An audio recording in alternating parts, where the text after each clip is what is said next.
Many Cubans are worried they could be left in the dark after U.S. President Donald Trump vowed to cut off a lifeline of Venezuelan oil from reaching Cuba.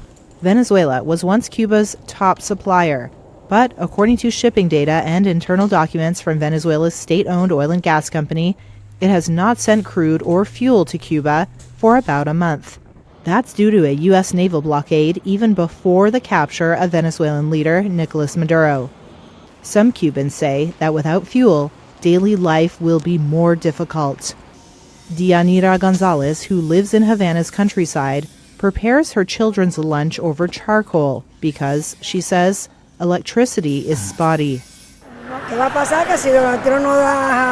What's going to happen? If Donald Trump doesn't let fuel into Cuba, we're going to be without fuel, even for lighting.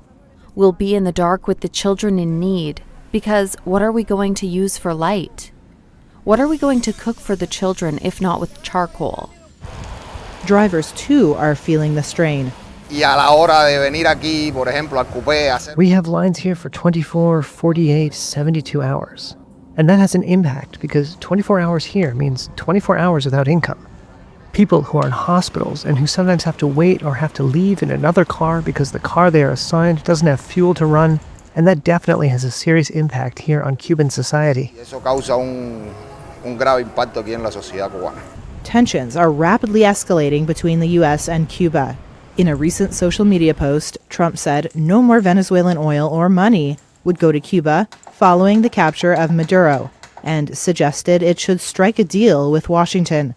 So far, Cuban President Miguel Diaz-Canel has made clear his government will stand firm against U.S. threats. Now, Cuba's residents wonder how long the communist-run island can hold out in the face of vastly reduced oil imports. There is no public information about how much oil Cuba may be holding in reserve. It is also unclear whether Cuba's political allies would be willing to risk Trump's ire to help bail out Cuba. Shalom.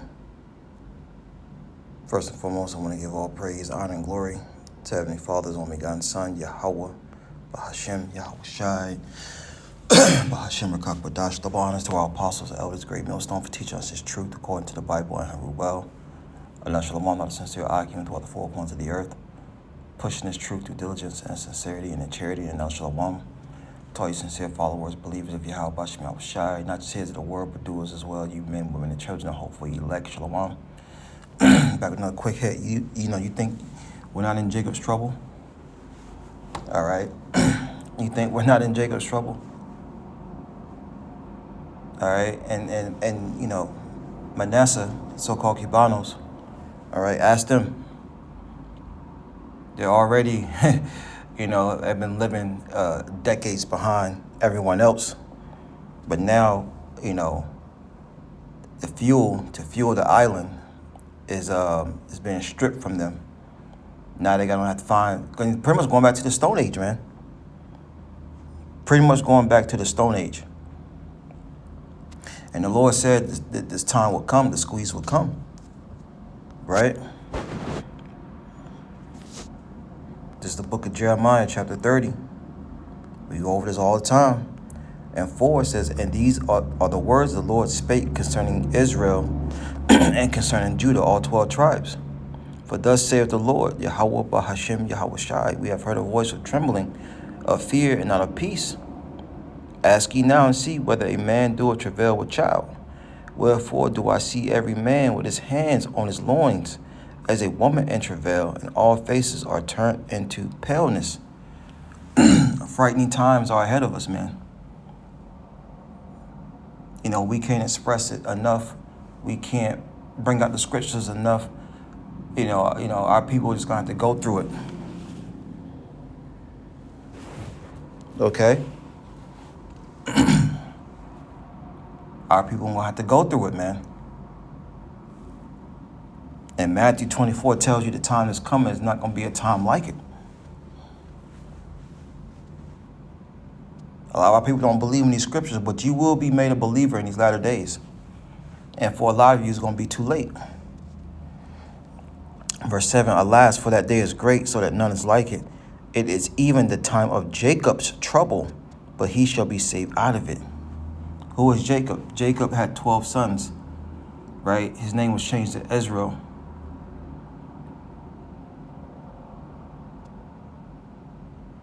Okay, Reuben, Issachar, the head tribe, Judah, Simeon, Ephraim, Gad, Manasseh, Naphtali, Asher, Levi, Benjamin. Okay, this is named a few of the tribes. Read Genesis 49.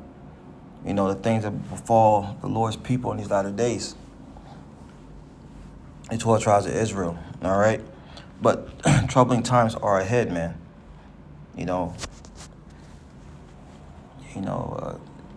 Women wondering how they're going to feed their children. You got to, once again, going back to the Stone Ages, man. And you're using coal to heat up food, cook food, all right?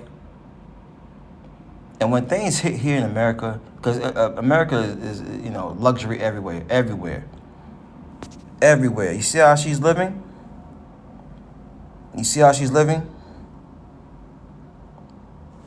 Electricity is a luxury. And look at that. Was that I'm trying to see, is that I ain't gonna worry about it. It look like the Virgin Mary back there behind that drain pot to your right. It won't let me move it over to see it more. But look at how she's living. Okay? In the countryside of Cuba.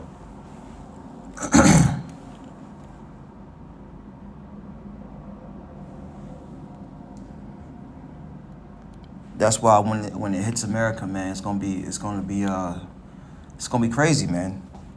Because these people are used to luxuries, electricity, PlayStations, refrigerators, music, entertainment. The list goes on and on. This is Ezekiel 7:3. Now is the end come upon thee, and I will send my anger upon thee, and I will judge thee according to thy ways. And I will recompense upon thee all thine abominations. And the tribe of Manasseh is just like all the tribes, man. And the different types of witchcraft.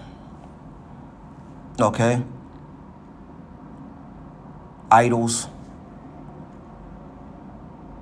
All right. It's real. It's real, man. All right. But the Lord's going to recompense those abominations.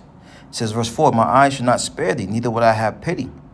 These blackouts. What do you think happen when there's no fuel for electricity? Blackouts, man. It's gonna get chaotic out here, right? Real chaotic. And the tribe of Manasseh on that island is getting ready to go through it, man. All right? It says, and the Lord's going to have any pity on them. It says, but I will recompense thy ways upon thee, and thy abominations shall be in the midst of thee, and ye shall know that I am the Lord. Verse 5, thus saith the Lord, power, and evil, and only evil, behold, is come. An end is come, the end is come. It watcheth for thee, behold, it come. And, the only good thing you can say about not having fuel or, having electricity, they're on an island, man. They don't have to deal with the harsh winters. Okay? Well, outside of that, everything else is tragic, man. And once again, the importance of seeking Yahweh B'Shem Yahushai in these latter times, man. It is an everyday process. Everyday process, man. A new battle every day.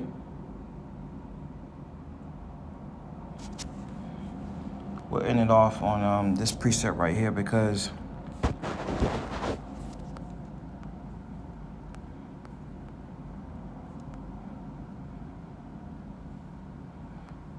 there's that.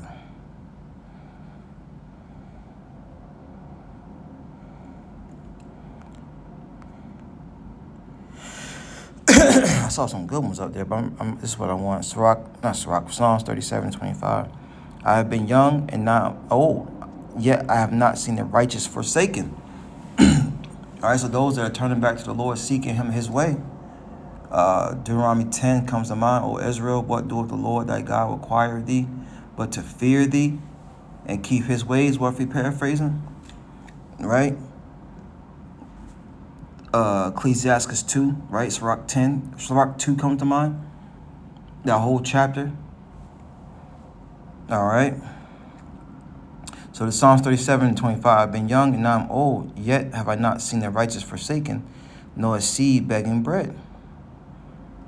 All right. It's King David speaking.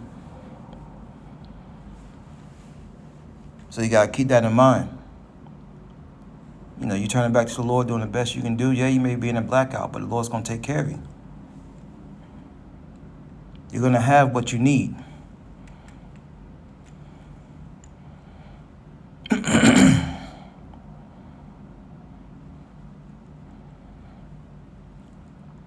Man, I mean, this whole chapter is good. But, you know, on the plantation. So I just wanted to touch on that topic there.